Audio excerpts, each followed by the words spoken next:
দেখছি একের পর এক সালিশি সভার খবর সামনে উঠে আসছে, যেখানে আইন নিয়ে মাতব্বরি করা হচ্ছে, মস্তানি দেখানো হচ্ছে। আর এবার আইন ভাঙলে পুলিশকে কড়া ব্যবস্থার নির্দেশ নবান্নর। পুলিশকে কড়া ব্যবস্থার নির্দেশ নবান্নর। মৃতদের পরিবারের একজনকে হোমগার্ডের চাকরি এবং পরিবার পিছু 2 লক্ষ টাকা আর্থিক সাহায্য ঘোষণা করা হয়েছে।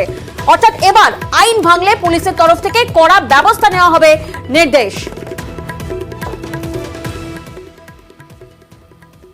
আমাদের যত পুলিশ ইউনিট আছে ইনক্লুডিং দ্য এসপিস এন্ড সিপিস, ওদেরকে স্পেসিফিক ডাইরেকশনস দেওয়া হয়েছে যাতে কেউ যদি আইন ভাঙতে চাইছে then lawful strong action has to be taken against such persons and বিভিন্ন রকম গাইডলাইন যেটা আগে 2018-19 এ দেওয়া হয়েছিল, those guidelines have been repeated again to all the units so that necessary action is taken and vigilance बढ़ाते हुए, information बढ़ाते हुए, publication যোগাযোগ ভালো রাখতে হবে so that prompt information comes to the police and necessary intervention is taken in time.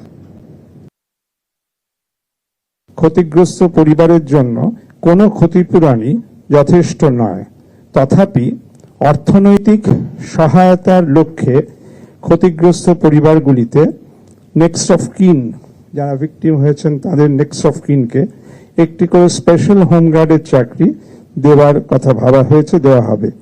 এছাড়া পরিবার পিছু 2 লক্ষ টাকা অর্থনৈতিক সলিউশনও দেওয়া হবে।